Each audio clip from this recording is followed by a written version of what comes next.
Picture this: Roger Waters, the defiant architect of Pink Floyd's grandest creations, sitting down to reveal the darker side of his years in the band. But this time, the focus is not on himself. Instead, it's on David Gilmour, the guitar genius and voice behind many of the band's timeless melodies. Today, Waters opens up about what he sees as Gilmour's insecurities, jealousies, and the personal and professional conflicts that not only fractured their partnership but rippled far beyond the confines of Pink Floyd. The tension between Waters and Gilmour was brewing long before it became a public spectacle. Their creative dynamic was complex. Waters was the visionary lyricist, weaving dark introspective narratives, while Gilmour's guitar work gave those stories their soul-stirring resonance. But as Pink Floyd's success skyrocketed in the 1970s, their partnership began to crumble under the weight of clashing egos and competing ambitions.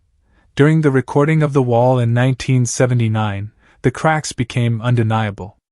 Waters took the reins, asserting near-total control over the project, while Gilmour struggled to carve out space for his contributions.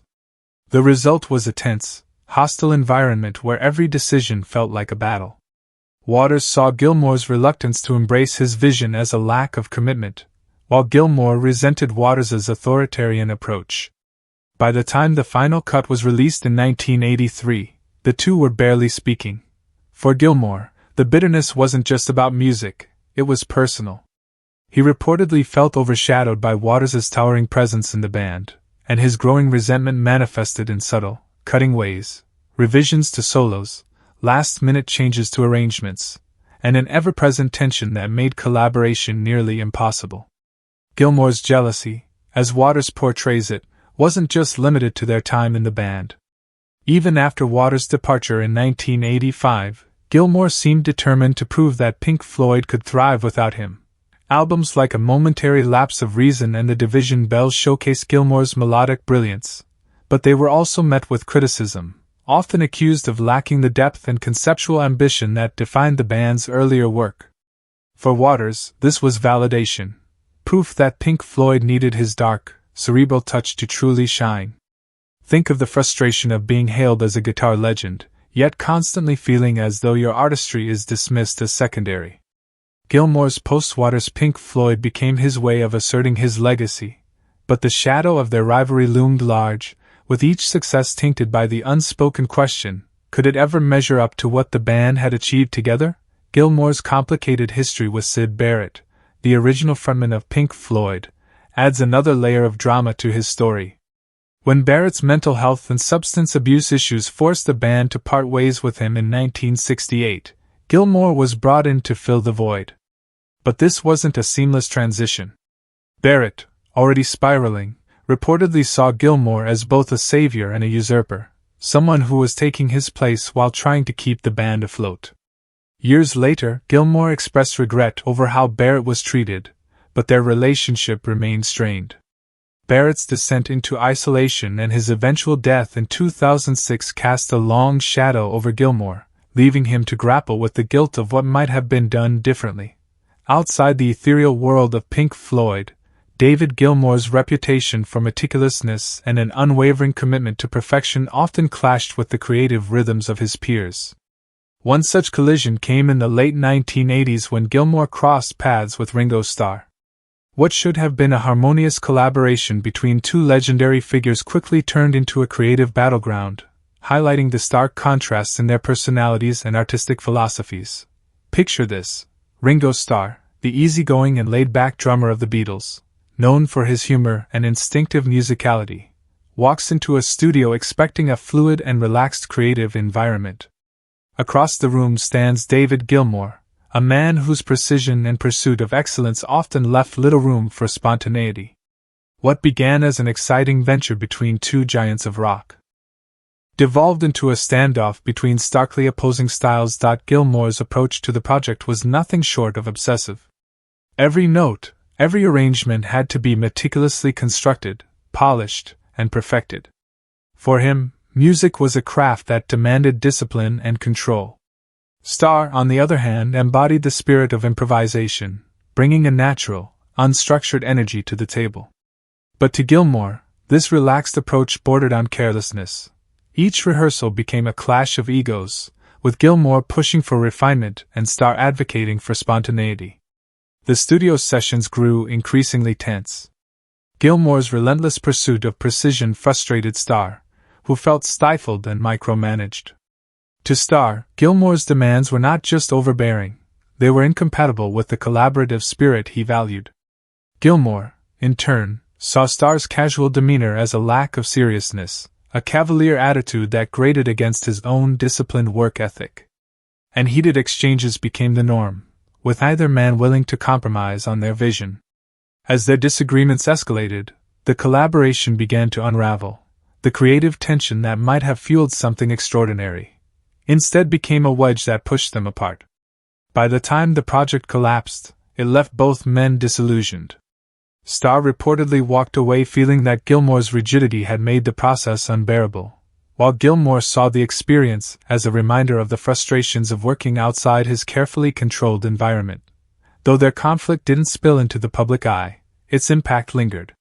For Gilmour, it underscored the challenges of stepping outside his Pink Floyd bubble, where his perfectionism was both understood and accommodated. For Starr, it was a stark contrast to the collaborative magic he had experienced with the Beatles, a reminder that even among legends, harmony is not always guaranteed. The clash with Starr revealed a deeper truth about Gilmour. His brilliance as a musician was inextricably tied to his uncompromising nature.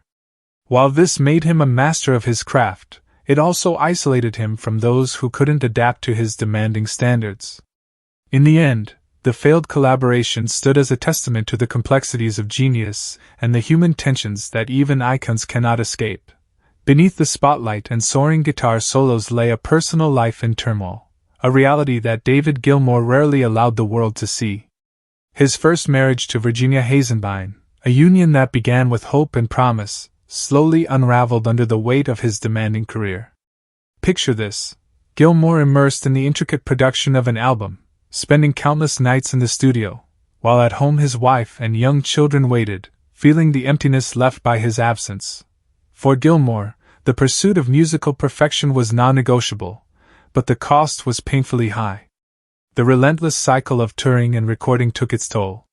While the world celebrated Pink Floyd's triumphs, Virginia was left to shoulder the responsibilities of raising their family alone. The emotional chasm between them widened with every sold-out concert and late-night studio session. Gilmour's role as a husband and father became a shadow to his role as a rock star, and the strain on their marriage was palpable. Arguments became a fixture of their relationship, fueled by resentment, unmet expectations, and the unrelenting pressures of fame. For their children, growing up in the Gilmour household was bittersweet. On one hand, they had a father whose music transcended generations, a man revered by millions.